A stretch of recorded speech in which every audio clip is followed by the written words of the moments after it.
Well, thanks for joining us once again. We told you that we'll be bringing to you the conversation about, well, young girls as young as 15 and below being forced into early marriages, not only by their parents, but by guardians and communities and families. What does it mean? What numbers are there in our country, and in which areas do we have these numbers or these incidences being recorded? And we'll be having some great conversations in the meantime.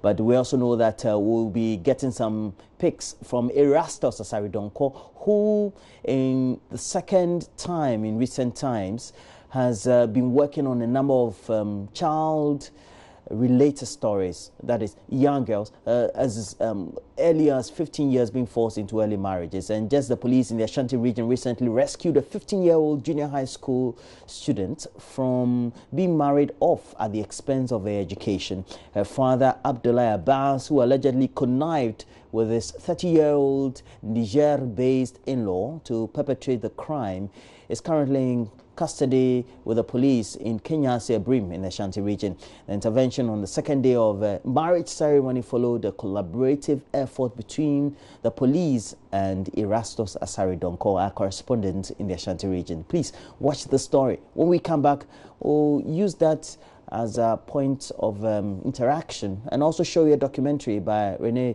Foundation.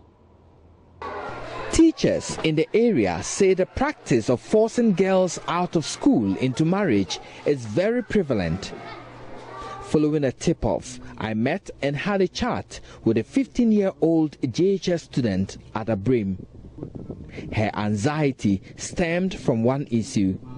Her father and uncles were forcibly giving her out to a 30-year-old distant cousin she has never met. She wanted me to help stop the marriage, which was due 3 days from my meeting with her. What about your mother? What's your mother saying? She said that she don't want the family to have a problem. If I refuse, they will say that she is the one who said that I should not agree.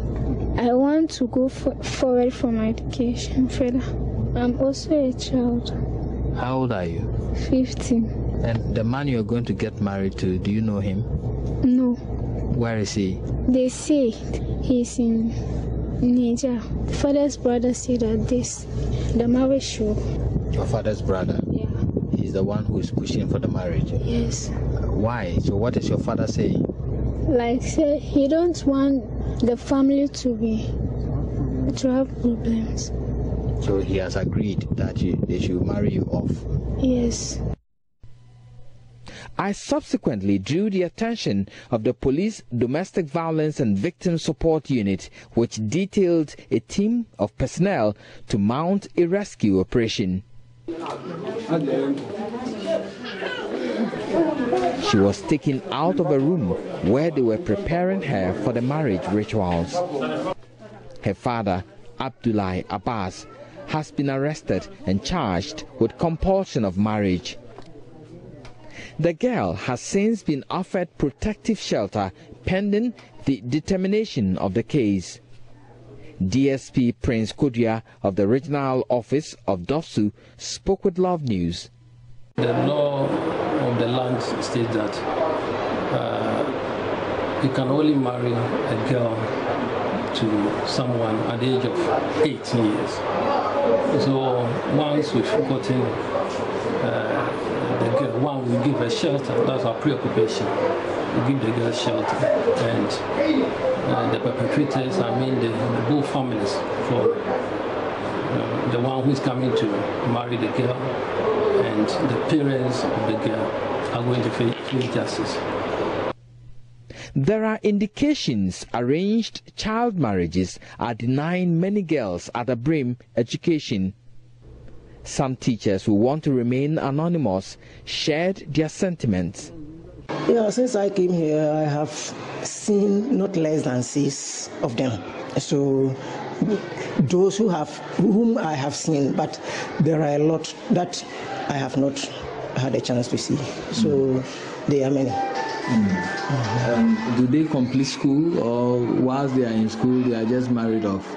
What ages are we talking about? We are talking of the ages around 12 to 15. With the few who just completed, as soon as they complete GHS, they are given out. Reporting for Joy News, Erastus Asaredonko, Kumasi.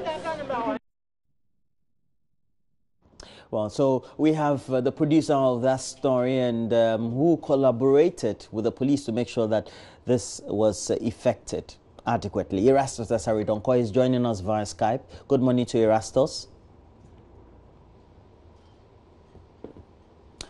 Erastus, can you hear me? I can see you. Yeah, I can hear you.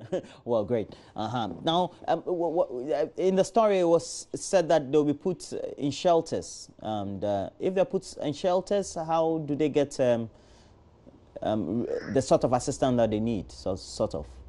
Or what happens to them in the first place? What they were trying to prevent was to get them back into the situation where they were previously, which will expose them. Many of the cases, you send them back, and before you realize, they married off. This is not the first time I've done this case. I rescued a girl some few meters from where I rescued this particular one. That's about 2 years ago. Now, I went back to check on this girl, and the family cannot tell me where the girl is. And so the police try very hard not to send the girl back to the same environment until they are very sure that every threat has been quelled. Well, it's good that you're joining us for this conversation. Please make sure that you're on stream. Stay on stream. We'll also be opening the phone lines later on as we look at this comprehensively. But also joining me in the studio is Mrs. Latifa Bobo Siddiq, a Deputy Director for the Department of Children in the Eastern Region. Used to be the Acting Regional Director for the department in the Upper West Region. Decided to get posted into the Eastern Region for family reasons, I'm sure. But she's here. Latifa, thanks for joining me. I'm grateful. Thank you. And then also joining us is Renee Garner Foundation Executive Director, Nelson Richardson Mandela. Thanks for joining me. Good morning. Good morning. And it's good also to have you because your NGO or your charity, you tend to work in the sector as well. Yes, but let me just put this question to you as a follow-up to what Erastus Asaredonko said. So they have to be put under or in the shelters. Is it for psychological reasons or to make sure that they protect themselves against trauma or whatever it is? Yes. Thank you very much, and good morning to your viewers. Yes, taking it from where he left off, his main idea was they keep them in the shelters so that they wouldn't, as and when those who rescued the person moves away, then they don't get married because they think you wouldn't come looking for the child.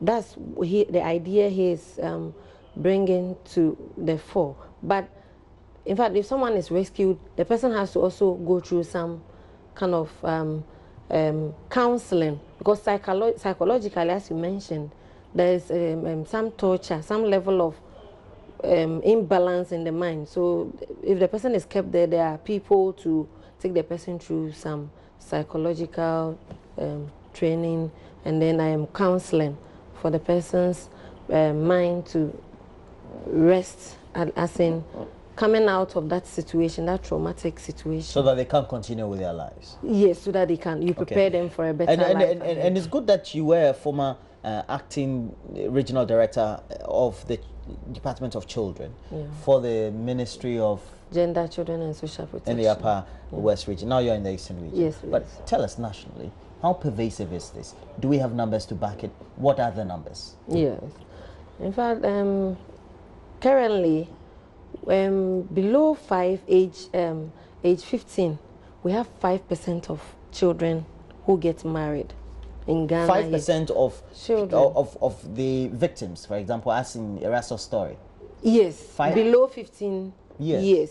Children 15 below 15 years get married, and then 15 years and above, that is before 18 years, we're able to get like 21% of children now, as we speak, get married. Is that daily, monthly, yearly? Yeah, yearly.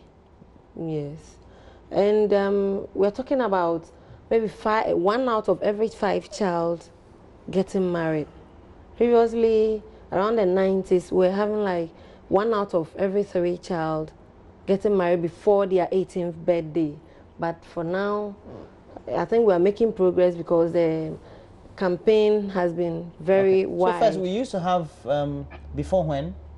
That was in the 90s. Okay, in the 90s, we used to have one child, every child out of 3. 3. Every you girl. will find them getting married. That is either they are below 15 or before 18. 18 years. I see. But now it's just 1 out of every 5 children. Okay. Is likely to get married before the age of 18 years.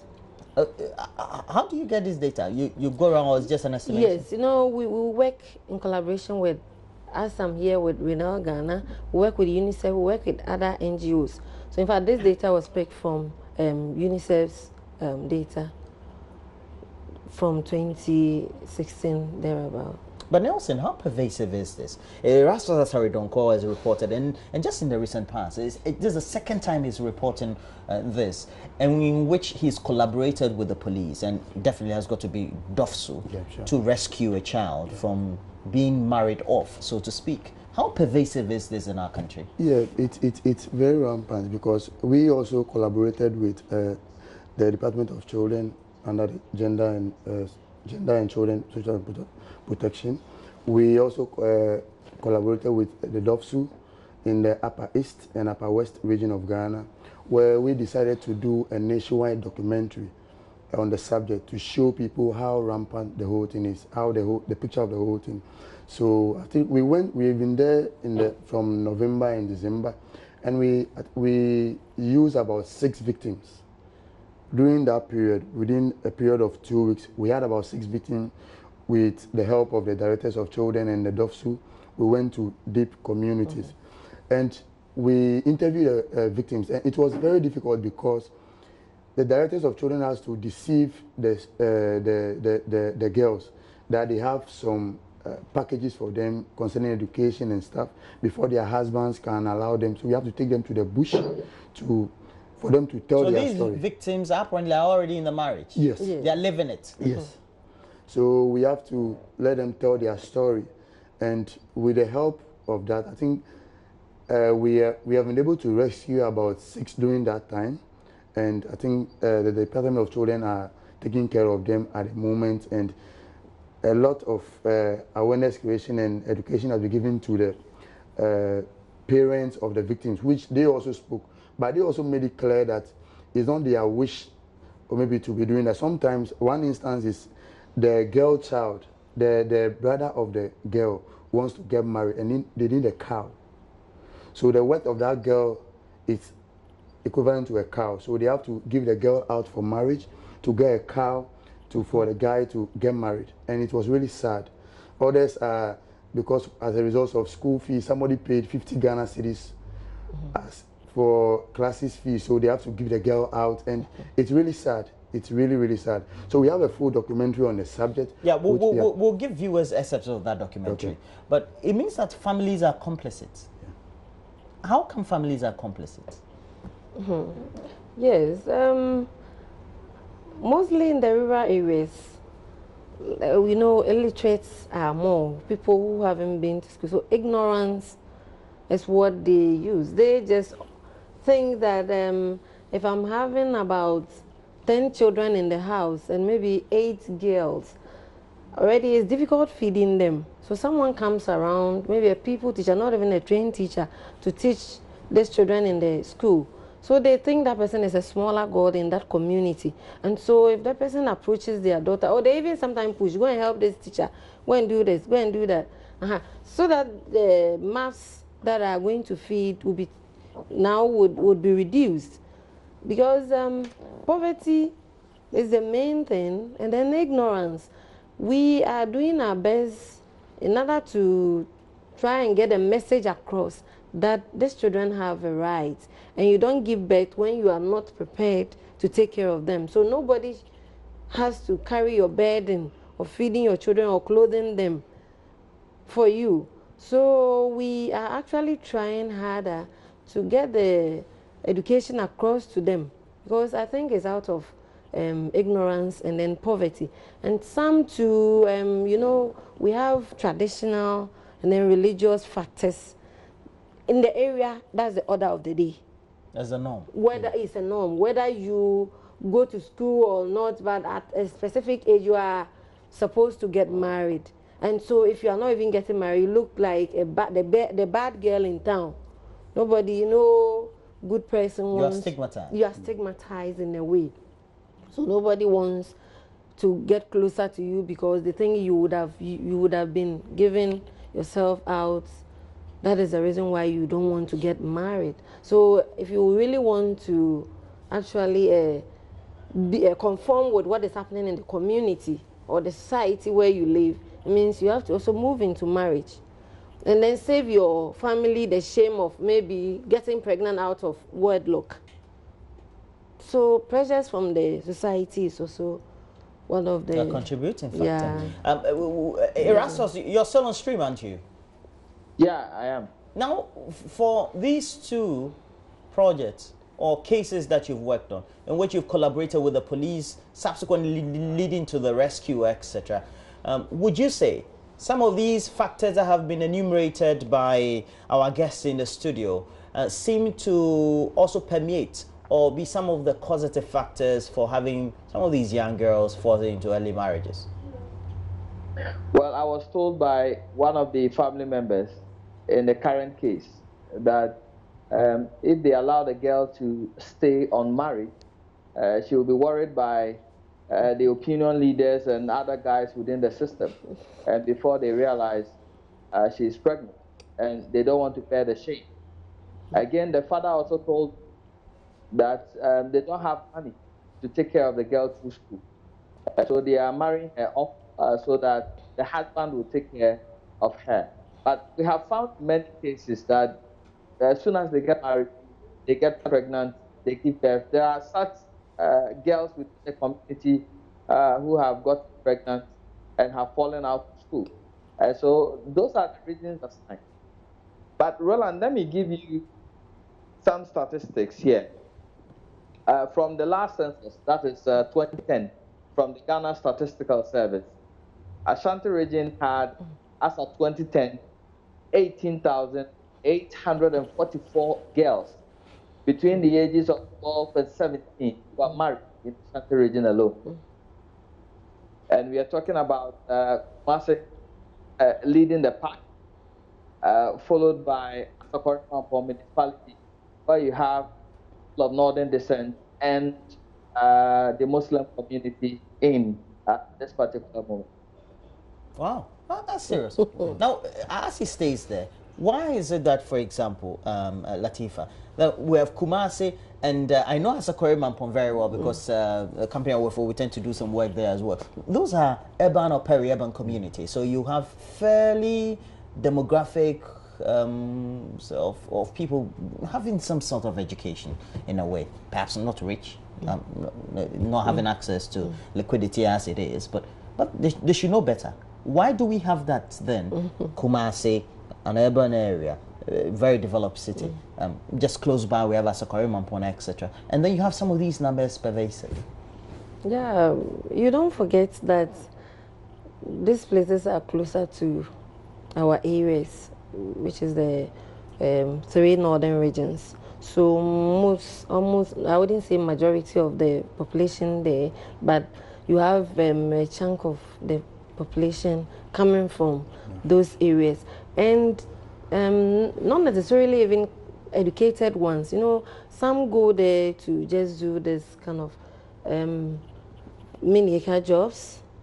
And then others go there to farm in these areas, the Bronga beds and the small areas. So it's not so surprising because someone as late as myself and you, if even we go to live in the typical village of the Upper West or the farthest village in Ghana, I don't think that would make our children vulnerable to such menace.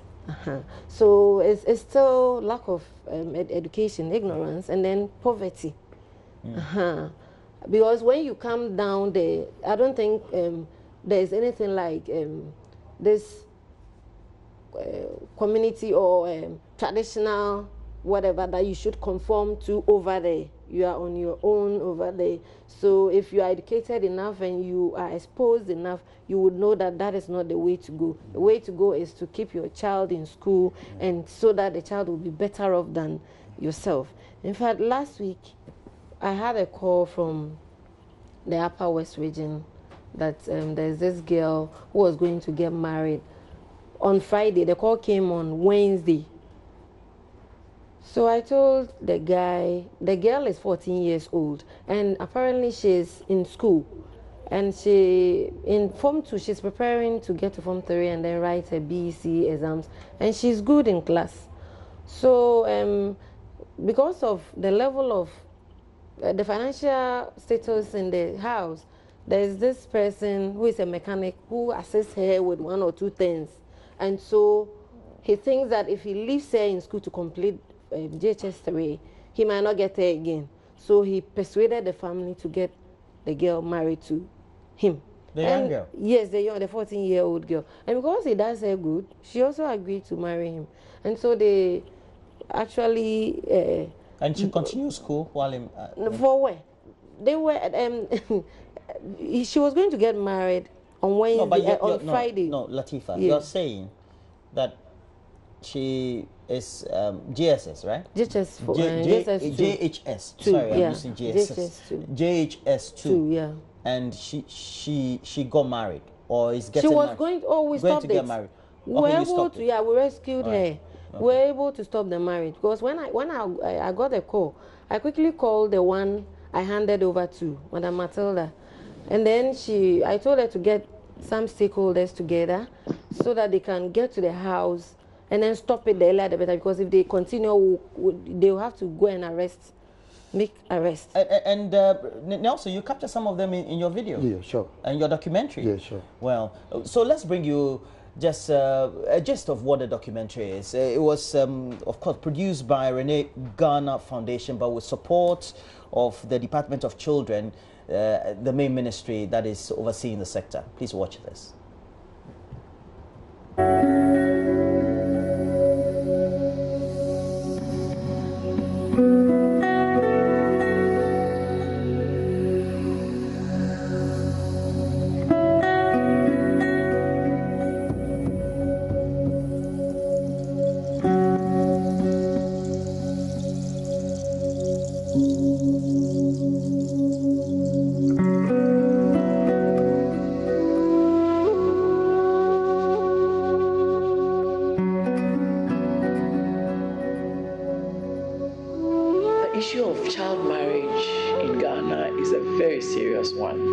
Critical issue which has been recognized by UN. Ghana is now bedeviled with teenage pregnancies, and there are many of the children who are suffering from a paternity crisis. Child must be given the right to grow up. Every child below the age of 18 years to me must be in school. Early child marriage is a canker in a society. An abomination of human rights. It's ignorance. It is a very bad practice. A child is a child. Give the child a chance to grow mentally and physically.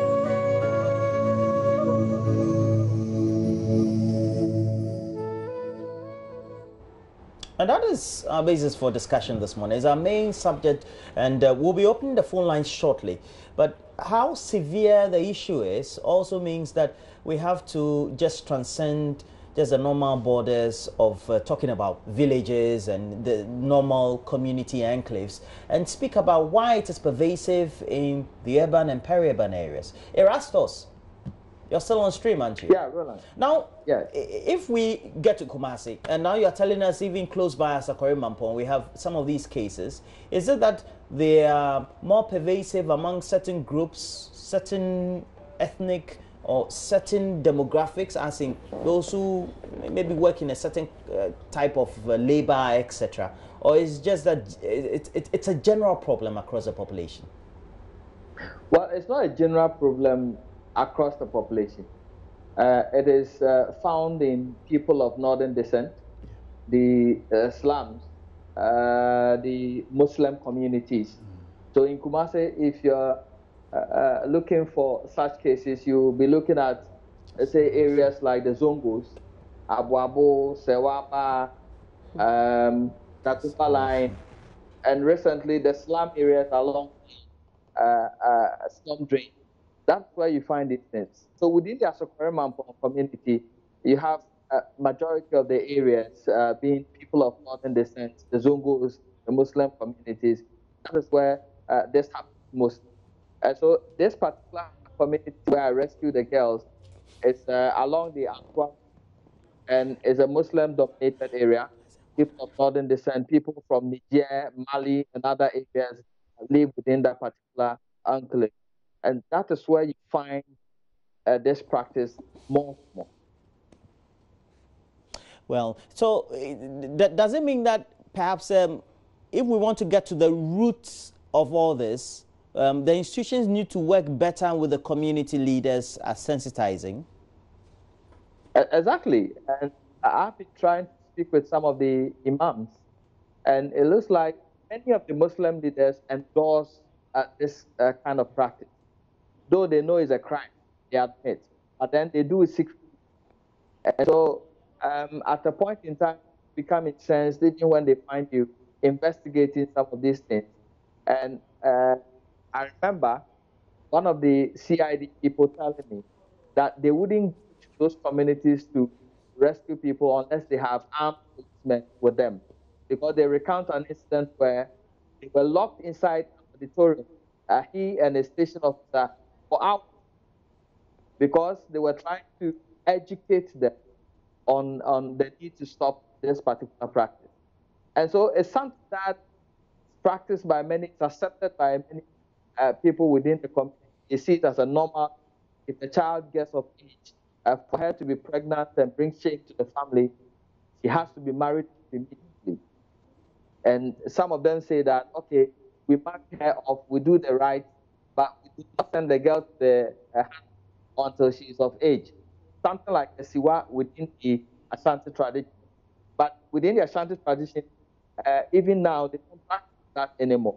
They don't do the Siwa kind of thing where they marry a child off, then they wait till she comes of age, and then they give the person the husband. That one has gone down within the Ashanti. Nobody will do that. But within the northern descent and the Muslim communities, yes, it happens. Is it you're a Muslim, right? Yeah. I see you're having your mayafi. Is it mayafi or buka? Which one? Mayafi. No, Quran. I haven't read it before. I've read some lines before. Is there any verse in there that seems to indicate that if you can marry off a young child and it's cool, Muhammad is happy? I think no. Mostly we try to we try to kind of just explain or try to let people think that this is what Islam calls for or encourages, but meanwhile it's our own interpretations to suit ourselves. In fact, Islam calls for us to be morally upright and train our children to actually have a very high moral standing. Until they get married, they shouldn't even move into having sex or anything. Yes, maybe that's why they want to avoid early sex. Yes, and so you ship the child into early marriage. But bringing up the child, it's more of the work, because the way you bring the child up makes the child not to even think about men, let alone sex, and then gets pregnant, and then you would want to force the person into, or fear that the person is going out, so the person shouldn't bring pregnancy before you get the person to get married, because there would have been some shame. That honor would have been taken away from the family. Islam also calls for us to read. That you should go as far as India to search for knowledge. And so if a child is supposed to search for knowledge, and they didn't say male or female, they said all humanity. we should actually strive to enrich our knowledge. And so if a child is going to school at age 14 or whatever, even at age 18 that the law gives us the right to get married, if the child is actually schooling and doing well in their schools, they wouldn't be right for marriage at 18. Because 18, most people will be in SHS. Some will be in HSS. Others will be in university first year. It's just a few that will be. Most will be in junior high, senior high. So they wouldn't be right for marriage. So I think it's a perception that people just want to use and then add tradition to it just to do other things against their children. Yeah. To add to what she is saying, we also find out that most imams, as Eraso said, are involved in this. So we as a foundation, we went to a national chief imam. That's the Renal Ghana Foundation. Renal Ghana Foundation. We went to the national chief imam to ask whether such stuff are encouraged. So he said no. Because of that, he is also coming. He will be coming for the lunch. He will be one of the speakers to show Islam that he is saying no. There's nothing of such in the Quran. So every girl child has to be in school when she's ready and willing to marry, then you can give her off. Well, we want to open the phone lines now. We're doing so now, so you can get interactive with us. But we'll get to Erasto Asaridonko in a minute. But before we do so, we have a Children's Protection Act. Yeah, we have the Children's Act, Act 560 of the what does it say in relation to this? 1998 Constitution. In fact, these are some of the laws that can be used to protect children, or we use as in Department of Children. That is our main point of call when it comes to legislative issues. Over there, if you marry a child, they say the child is entitled to get married by our law when the child is 18 years. That's when the child can consent to marriage. So if you go contrary to that, it means the law has to take its course. I think it's one of the reasons why people are doing it and then going away with it, because enforcement hasn't been that strong. If not, the laws are there. The Children's Act is very rich. It tells us how to protect the child from even conception, because the child has to survive. So what are the things you have to do as a mother to ensure that the child survives? You have to do immunizations, up and everything. Is there? It's in the Children's Act. So it's enforcement? Yeah, the enforcement is the problem. But we have Bismarck giving us a call from Keta. Bismarck, good morning. Morning, Roland. How are you doing? Ah, fine. A phone. One phone. Okay. So now. How? Engage. Well, let's get on to the subject and speak to many of the things. And you're calling to contribute. What's your contribution, please? Yes, good work for this morning. Let me say that the woman has said it all about the interpretation of the Quran to our people. People take advantage on the Quran, whereby they don't read and understand, so they take advantage and abuse the Quran. Things that they don't have to do, they go ahead and do it. And sometimes you see that somebody give birth in a society, now somebody will come, an old man will come, hey, this is my husband, this is my wife, and be saying those things to the kid, whereby that kid is innocent. By the time the kid will get time to marry, now the man is dead, and the spirit enter the kid, now it becomes a problem for the child to marry. So sometimes we, the parenting, we need to avoid those kind of words that we come out from our children that they are innocent. Well, thank you very much, and that's Bismarck. Now let's go to Tamale. Farouk, good morning. Good morning. Yep, we're grateful that you've called. Do you have any experiences of people around you who have had their children or children who have been forced into early marriages? No, not practically, but I've also been hearing that. Right. Please tell us your contribution, please. But please, I want to, can we treat this as criminal? Yeah, because it is an affront to the law, so it's criminal. Yes. Because Islam doesn't talk about early marriage. That's one. And this is merely traditional and at least enriching themselves. because you cannot call this Islamic right. Early marriage is just, I don't think, because Islam is in a different platform. It doesn't teach us to force our children out for marriage. If you are impoverished, don't give your child out for marriage. Because Islam is just to teach us what is good. And early marriage is not being good. Yeah. Yeah, to me, it's criminal. Well, Farouk, thank you very much, and thanks for your contribution. But let's go to the Upper West region. And in the town of Tumu, we have Ibrahim calling us. Ibrahim. Hello. Good morning to you. Please tell us your contribution. I'm sure you may have heard or witnessed some early marriage ceremonies, haven't you? Yes, thank you very much for the opportunity. Upper West region, as indicated by Madam Latifa, is known to be one of the prevalent area when it comes to child marriage and early teenage pregnancy. The Ghana Health Service report, half-year review report of Sosala East, that is the Tumu area, indicates that 171 girls got pregnant this year, half-year record. And these are factual data. This is factual, and it's not doctored. And these are even they reported. Those who actually got pregnant went to hospital, tested positive, and they were recorded in their books. Those who get pregnant and decide not to even go to the hospital, they are not counted. And these are very, very, very alarming issues.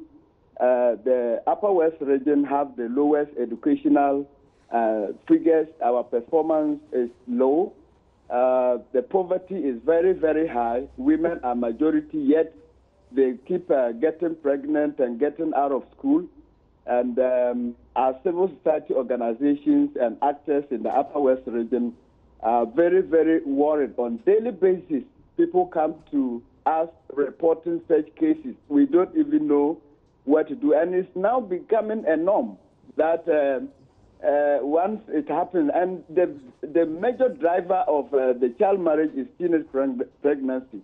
So in Upper West region, we even have something we call kocha kwarke. If we hear kocha kwarke means that kill it, then you slaughter. Because people believe that once somebody gets pregnant, it must have a husband. The woman, lady have to get married. So they just... Well, we seem to have lost him. It looks like somebody... Hello? Yeah, yes, please continue. Yes, so I was just making the point that people believe that once a lady gets pregnant, you obviously have to marry out. And so the young guys also now take advantage. If the girl is serious in school and is healthy, they may not allow you to marry. So the only way to get her convicted is to get her pregnant. And so, but in that case, even parents will be willing to even give her to you for free. And so it now becomes a yardstick for people to just impregnate and pick them anyhow. And what we are even also advocating for is that we don't even have to look at the age of 18. Once somebody is even pursuing education and training, whether the person is even 20, and even at that basic level, the person should be allowed to continue and be educated. Yeah. Why should we even use 18 as a yardstick? Mr. Ibrahim. Yes. You work in health or in the NGO? I work in an NGO called SILDET, a civil society organization based in Tumu in the Upper West region. Yeah. Well, thank you very much. Seriously in the area of child protection. Thank you very much. You know him? Yeah. Okay. Hi, Ibrahim. Okay. Latifa is saying hi, but thank you for your contribution. It's been immense, and especially telling us we had over 170 young girls who got pregnant in the half-year report for the Ghana Health Service as recorded for this year. That's as serious as it could be. And we had wanted to stay in Tumu because we had a caller there, but it looks like it's gone off. But look, how do we get this straightened? The homes, etc.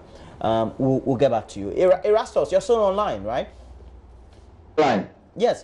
Now, when they are taken to the shelters, etc., in what way what happens to them? What is the transition, so that when they get back to the communities, they are able to integrate and there's no stigma and all that? What is done to them? Well, the shelter is just a permanent, permanent accommodation. Temporary accommodation for them to catch up. For this particular girl, for example, she was emotionally traumatized. One, she felt guilty that she is responsible for the arrest of her father, for example. So she was giving counseling. Mind you, this shelter belongs to American Relief Centers. It's a NGO that helps with deferment cases and other cases as well. And so they are able to provide counseling and temporary accommodation whilst the court adjudicates and determines what will happen to this particular victim. And so that is the need for this accommodation. Mind you, there are shelters offered by the state for victims, whether of defilement, child abuse, or anything. There's nothing like that. Just private shelters that take care of these children. As we speak, there are children who knock on our doors on a daily basis. Some of them we are not able to rescue. Wow. Some of them we rescue them. The police do not know where to take them. So I think we should be taking child issues more seriously than we are doing at the moment as a country. Yeah, than we're doing currently. Now, Dombo from Wa, you're calling us. We're grateful. Good morning to you, Dombo. Yes, please, your contribution. Yes, just quickly, make it snappy. Just 30 seconds will do. That is it. Yes, I'm a Muslim, but it is heartbreaking for you to see Okay. Yes, please. I'm a Muslim. It is heartbreaking for you to see a child given out for marriage. You see, I don't always understand some of the parents. In Islam, there is nothing like child marriage. And even like my sister said, in Arabic, God says that Talbul ilm faridam ala kulli Muslim or Muslimat. It is obligatory upon every Muslim, being a boy or a female, a male or a female, to travel far to seek for a knowledge. But I don't know the reason why we allow our children to be roaming about. Even you can get a child around 11, 10 to 12 outside, and then the parents are at home. I think it will be good for us to enact a law when you see a child around 9 thereabout, the school-going age, then the child should be arrested. The following morning, you look for the parents and sanction the parents.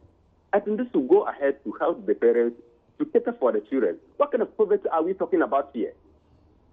What kind of poverty can you give out your child for a marriage? What will you get from it? And even the amount that you get from it, for how long will you continue to eat from that amount? Well, Mr. Dombo, the thing is that those who are enlightened will not take that decision, and you are enlightened. But for those who don't have the needed knowledge, it's a huge problem because they think it's a norm. We have to look for a way in punishing those people, not allow them to scot-free. Well,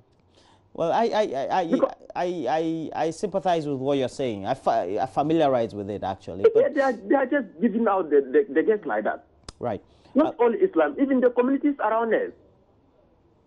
When you want to complain, they say that they can take care of them. Then why should you give birth to them for the first place? You have children? Why should you do that? Do you have children? I'm around a certain community called Kumbia here. The same thing happens in Wa. How can we be doing that? Yeah. But even at times when you report, nothing will happen.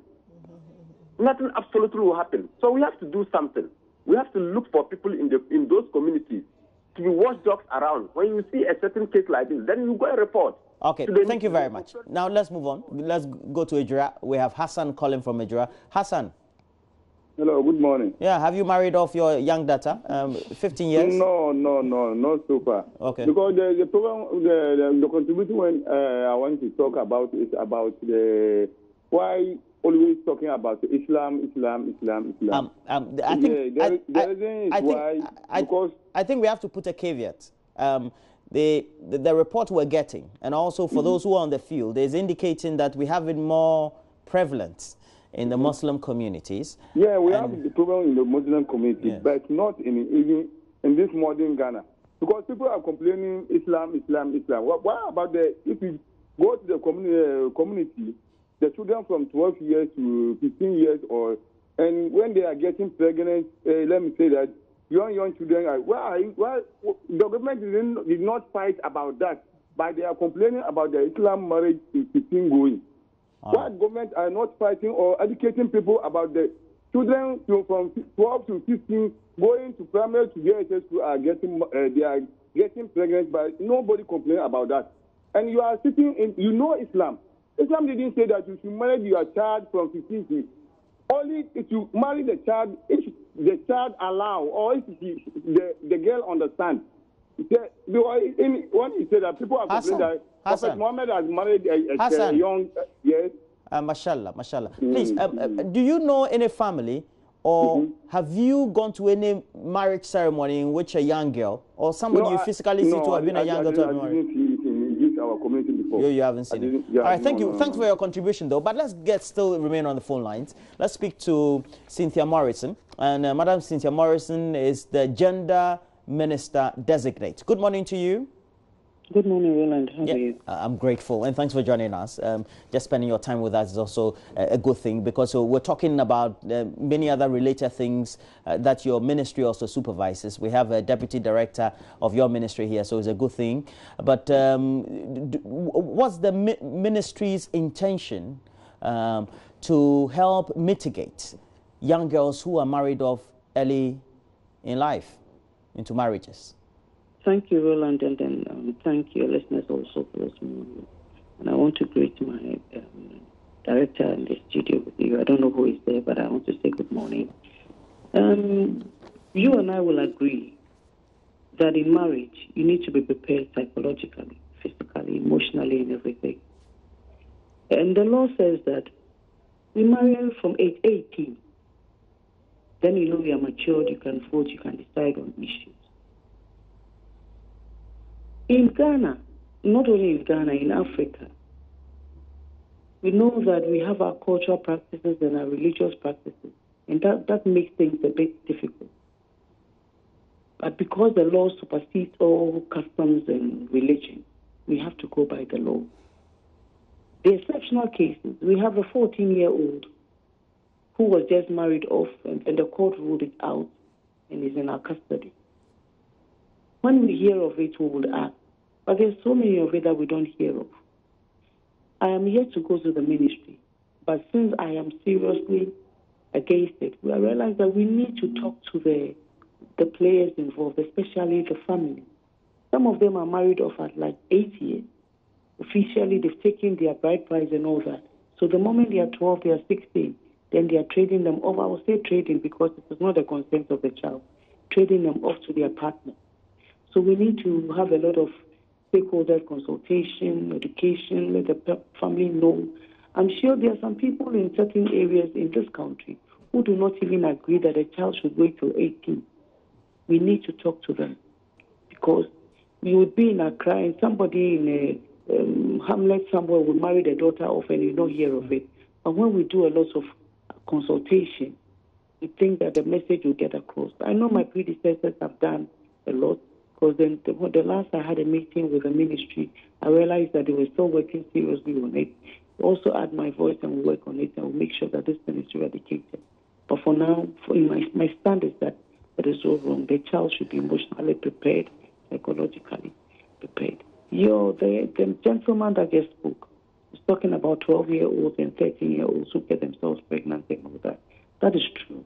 But that one is not a forced something. That is wrong. Yesterday, we were talking 3 days today, we were talking about abortion. And we're talking about these younger girls getting themselves pregnant and going to abort. We are going to work from that angle also, talk to the school children. Today, most parents, we are so shy to talk about sex to our children. And since we can't talk about sex to them, somebody else will talk about it to them. Your friend will tell you that if you don't have sex, you're going to go crazy. You're not going to be a woman. You're not going to be that beautiful. And then they want to give it a try. But if the mother or the Sunday school teacher or any adult has already, or a teacher in school has spoken about it and told her you have to wait, you have to do this, it's not true that you're going to go mental if you don't have sex. And at least we give them a little tutorial. I think we would curb this menace of younger 13-year-olds getting pregnant and some of them having babies at 12 and 13 and 14. If you go to our smaller communities, it is a sad thing. Well, ma'am, the thing is that the intentions for the ministry are all good, and the ministry looks like it is working, but on the field, and even far away from the main administrative capital, Greater Accra, or Accra in itself, the personnel that you have under your care don't have the right sort of resources to do the interventions, the social services, to get to the communities, to get the information out there to the families and the households that what they thought or think is always the norm is not the norm after all. So it is the re-equipping or equipping and resourcing of your personnel that is needed to improve social services. What do you say about that? Thank you so much. You realize that when I was talking, I talked about our smaller communities. I don't call it villages. I call them smaller communities. That is why maybe you didn't get me right. I moved from Accra to the smaller communities. That is where you see a lot of these practices. I am yet to assume office. Like you said, I'm designated. I haven't even gone to the office. So I have to get there and then put in my input. But when I was talking, I spoke as a mother and I spoke as a member of parliament. Last year, if you go to Aguna West, when they were going to write their exams, I went around the schools. And during their exam, I saw a lot of pregnant girls, physically pregnant. You know, you could see that. And one of them even had a child before they finished writing their papers. Then I took it upon myself to start advocating about teenage pregnancy. I went around. It will surprise you that this year, when they were writing their exams and I went around, I did not find one physical pregnant. I say physical because you cannot tell a 2-month or 1-month-old pregnancy or 3 months. So maybe somebody was pregnant that I didn't see. So if I say that I didn't see any pregnancy, I may be wrong. But physical pregnancy, meaning that something that has really popped up to say that this girl is pregnant. I never saw that in the whole of Abnawe this year. And I applauded the young ladies that we did not record any pregnancy during this exam. And I believe that when we do that in our localities as individuals, like members of parliament, MMDCs, assemblymen, churches, teachers, and then we decide that because in my constituency, I can tell you for a fact, and you can also call and verify. We did not record any pregnancy because of the education that we gave to our young ladies and told them that there's opportunity for them to go to school. Nobody's going to pay school fees. And you know what? With this free SHA, I'm not doing politics with it. With this free SHS, when you tell the young girl that after school, they're going to continue. Initially after school, the parents could not afford to take them further. So they stay home. They get themselves pregnant. But once they know that they are going to go to school, I think we'll take it from there. But I can assure you, I know that we don't have enough staff on the field. We don't have enough logistics like you just said. But we'll see how we push it and make sure that the advocacy goes on because of the risk and the danger of these young girls getting themselves pregnant. So I believe that you are also going to work with us. The media, when you work with us, we get the result because you have to propagate it. You have to talk about it. These days, when you go to our smaller community, we have radio sets. They listen to the radio. So if we have a day that we are talking to the youth, we give, even if it is 5 minutes, that every radio station would give us and talk about it to the young people. I believe that we'll get somewhere. It is not your child, but every child is our child. So that is what we're going to do. So I know that we don't have enough. Not any. I can't tell you of any ministry that has 100% logistics. It is across even in our homes. So it's okay if the ministry doesn't have the logistics for your offices like TIFA, etc., to work with. But let's bring the conversation back to the child marriage issue. Okay. Now we have to mainstream it because the resources are not there. When it comes to related intervention programs for integration, etc., and the prevention activities, what is going to be the objective as far as this is related to child marriage? We have said that child marriage is not right. Religiously, I heard you speaking to the gentleman, and he was defending that it's not that the Muslims do it or whatever. Whether it's their culture, whether it is not only Muslims. You come to their account system, and their accounts who marry their children at 16 and whatever. So we cannot only relate it to only Muslims. There are people, the account, the guns, the Adangbes, the Evers. You go to a community and you see that it is happening. The thing is that Sometimes it is out of poverty. The father has already taken the bride price, and the man is demanding that I want my wife. So he has to push that daughter. But when we let them know that this is so wrong, it will not be done. If we have to take the child from the family, where are we taking the child? Is a shelter? Hello? Yes, I'm listening to you. Oh, okay. I heard a beep. I thought the line had run off. No, sorry. It's a shelter. Where do we put them? We have to get shelters where we can relocate the children until maybe everything is settled at home, that we send them back. In our kind of world that we come from, we are not used to living in shelters. You can't see a young girl living in a shelter because the father wants to trade the child off. I have one with me now, 14 years. They were going to give her to marry. And then they said, no, now I have to not adopt, but foster that child and make sure that she goes to school. Where do we put the children? It's also a problem. I am here to go to the ministry. I don't know all about it. But where my predecessors have ended, we're going to continue and make sure that we get a place for them. Maybe go back to the family, talk to the family. So it all boils down to be staff on the field. But because if the thing is in Wa, we cannot move all the way from Accra and go to Wa and advocate and come back and go. We have to get a staff in Wa who would see to it that the child is well protected, the child is back to school, because at least by 18, the child would have finished secondary school. She can decide on her own whether she wants to get married or not. Yeah. Well, thank you very much. And that's the Minister Designate for the Ministry of Children, Gender and Social Protection. And we've been having some great conversation around child marriage. And Erastus is already on stream and listening to the conversations as it is. But Nelson, let's get to you.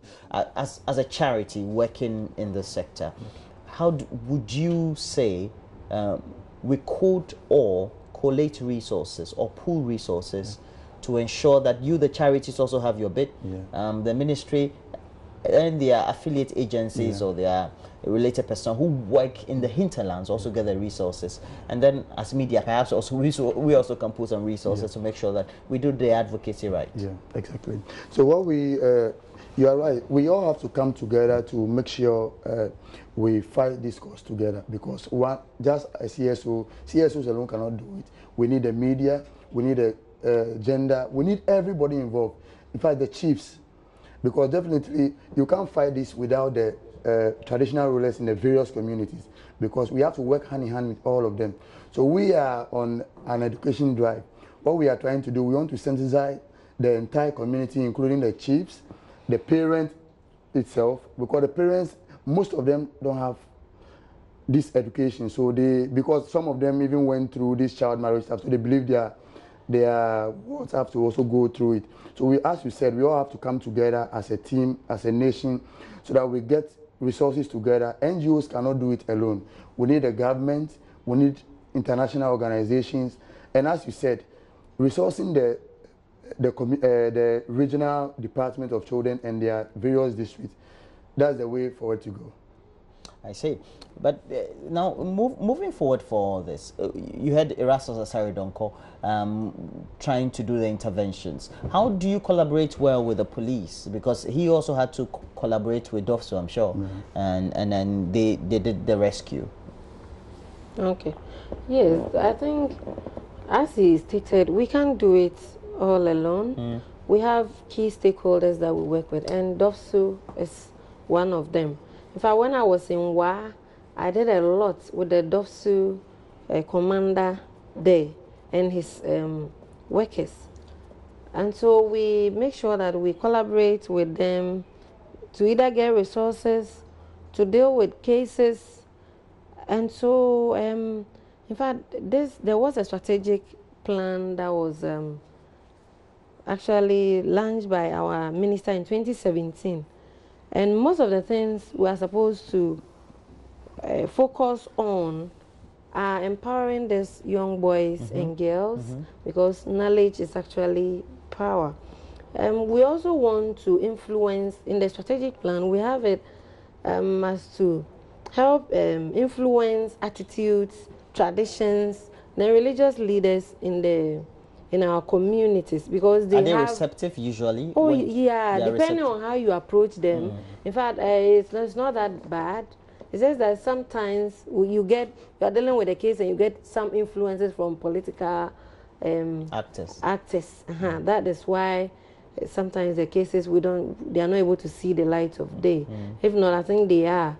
They are because they were doing it out of ignorance. So when you get time to educate them, they appreciate what they want. We need role models too in these communities, because as he said, some of the communities, even one person to go to senior high is a problem, let alone maybe a teacher or a nurse or someone, or people to even come around to talk to them. But I mentioned earlier that key is empowerment, enforcement of our laws. It's very key, because when you struggle this much and then at the end of the day you rescue a child and then you go to realize, to hear that the next minute the child is gone, you regret, or you don't actually become happy because your efforts hasn't been complemented with the needed attention by the other agencies. So enforcement, and then politicians desisting from influencing such corporates who have committed such heinous crimes will also help us. I think parenting is the main thing that is actually failing. That is why we're having these issues. Parenting is actually, let's concentrate on our because without the consent of the family, yes, the children wouldn't have been taken into anybody's house for marriage. We are checking our responsibilities. Why should you give birth to a child and would think that someone is the best person to take care of that child? If you actually know what the future stands for that child, would you do that? So I think parents have to also be responsible. So as of now, we have a whole key stakeholders. Parents are there, religious leaders, media, they are just giving Ghana Health Services Erastus. Would you say, based on just recently working on 2 cases and the recent one you just published, would you say that maybe the ministry, we just spoke to the minister designates, and Latifa is also here. We have a representative of a charity that is working in there, also trying to make them. Would you say perhaps maybe government or the ministry is overwhelmed, or we just don't have the commitment based on what you see? Let's say maybe the police don't have enough resources, the ministry and the social welfare people just can't get their act going because the resources are also not there. Well, I would say that as a country, we are not really serious enough about child issues. We've not taken child issues very seriously. Look at the subvention that comes from government towards that ministry itself. Peanuts. If I tell you the amount of money that is given to the various homes, the Kumasi Children's Home, for example, and even where they keep the destitute, and you give them 1,000 for a whole quarter to take care of a home, it tells you we are not really serious as a country. When you go to the social welfare department, all the agencies that are supposed to fight on behalf of children are either under-resourced, the personnel there are not passionate enough, because we work with them. Sometimes we call them for cases, and you see the commitment itself towards fighting that cancer is not there. So I think that the ministry, and as the minister gets to that particular, I will challenge her to retool the entire social welfare department, resource, review how they work, even the personnel itself. And then the DOPSU people, many of them are very passionate. In Kumasi, I would say, whenever you call them 24/7, they are on their feet and they are willing to help. But many of them do not have even the vehicles to even travel to the kingdom to save children. So I think we have to take a total look at this whole child protection business. Well, thank you very much, Erastus. And that's where we'll bring the conversation with you to an end. But let's try and wrap up in the studio. And Nelson, let me go to you. Where do we take it to as far as the next level is? Okay. Actually, as you said earlier, we all need to get involved. We as a foundation have gone around since last year, November till now, and we are launching a nationwide documentary on the subject where we have people, stakeholders like Dr. Joyce I, Dr. Gifty, members of parliament, ministers of state, and on the 9th of November, we are going to launch a documentary on the early child marriage, and we have a 3-year work plan, but most of our work is based on advocacy. We need to get to the community, we need to get to the schools, we need to get to the parents, the chiefs, to educate them to know that child marriage is wrong, and we have to preach about awareness creation. That's the way forward. Well, so well, you just remain in the regions, but the thing is that if the commitment is there at the budgetary level to make sure the resource allocation is there, then you can do your work. You're only contributing your bits. That's the whole point. But where should the contribution also be coming from to complement your work? From the communities, etc. As we know that we're doing some behavioral change and also doing some education through some of these mediums. Yes, in fact, the contribution should be coming from all angles, especially from the community level, as you stated. Recently, there has been a launch of this child and family welfare policy, which is helping us, which also says that everybody is a key stakeholder in the community. And so we should help each other by alerting cases so that we can together rescue children and then be willing to integrate them back into the community. In fact, I can't speak about how we work at the regions without mentioning our key donors who are very passionate about children being well catered for in communities. But when I was in WA... And if you're talking about donors, you're talking about our multilateral donors. Yes, international because they always... NGOs. Some of the conditions... So well. Yes, yes. It's just that they would limit you to specific areas. But we did a lot with UNICEF, and I will commend them. Plan Ghana, Upper West Program Units, we did a lot. Renel is coming around. In fact, we did a lot of things, and they are going to continue with my successor at the region. Currently, we are thinking about doing something with in the Eastern region with the program unit Plan Ghana over there. UNFPA is there. There are lots. People are actually helping. It's just that if you want to cover the entire region, or in the entire region where you are, the resource must be enough. And if it's coming from government, you would know how to target the areas where you need it, or everywhere. Make sure that every district is touched. So we pray that government gets resources, and then make sure that the resource has enough for us to work well in the interest of the nation, because they say a nation that doesn't take care of its children doesn't have a future. Yeah, so the children are really our future. If we look at them to go wasted in the near future, there wouldn't be people to actually fall. You look at somebody that sees these things and it breaks your heart. Yeah, it is. Yeah. Well, we wish you all the best. We've had in the studio Nelson Richardson Mandela, Executive Director for Renewal Ghana Foundation. They're a charity or an NGO. They work in the child health sector, or child welfare sector, I should say. And then Mrs. Latifa Abobo Sadiq is a former acting regional director for the Department of Children, the Upper West region, but currently with the Eastern Regional Department as a deputy director. Thanks for joining me, a gentleman and a sweet lady as well. I wish you all the best for the day and for the good work that you're doing. Just come consult us anytime that you want some level of information for us to disseminate to the public. And Erasmus Asari Donko, we have to thank you as well.